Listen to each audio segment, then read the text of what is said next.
Another aspect that affects everything about our lives, whether it's education, recreation, safety, jobs, and that would be the economy, always on our minds. So we have an expert here to talk to us about that, and that's Tom Bennings from Summit Economics. Welcome, Tom. Thank you. Thanks for having me. Well, Tom, I've heard you speak many times. You are certainly an expert. Where do you think we are now, and where are we going? Well, we're in a very tough place right now, although things have been getting better. But we're not used to getting better so painfully slow, as I say.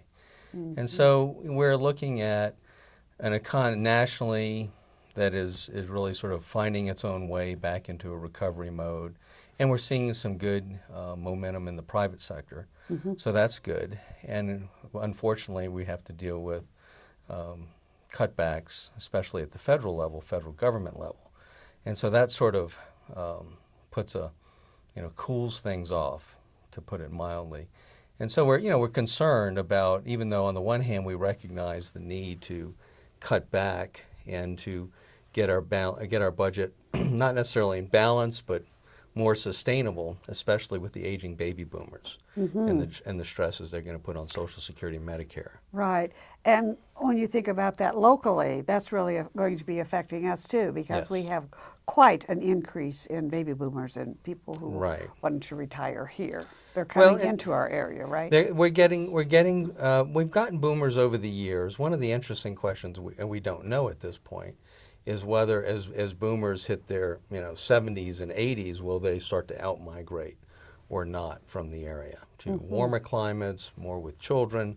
So that's one of the big unknowns. But what we do know is that, especially along the Front Range, we see a demographic profile long-term, which is just really excellent. The forecasts, and Colorado has always been able to attract young people. Colorado Springs gets them a little bit more when they're married, mm-hmm, as opposed necessarily when they're single. We also get a lot of retired military, which mm-hmm, is in their 40s, in many cases 40s and 50s. So they're relatively young and still have careers ahead of them, a second career. So those are some real positives. The negative is, depending upon the degree of the cutbacks to the Department of Defense. Mm-hmm. Our economy is about a third, relies about a third on the Department of Defense. Right. And nationally, they're talking about as much as a third, cutting DOD by about a third over the coming decade. And so if we got our fair share, if you will, if everything just sort of rippled through the economy, we could be looking at as much as a 10% loss in our economy over the coming decade. Okay. So that's the tough news. The good news is that we, there's some real transitions going on globally, as well as, and Colorado is very strong, especially the Denver metro area is mm-hmm, one of the fastest growing economies in the country, definitely, mm-hmm, and attracting a lot of young, educated people. And so there should be somewhat of an overflow effect from that. Okay. So we're hoping to see that sort of thing mm-hmm, occur. Mm-hmm.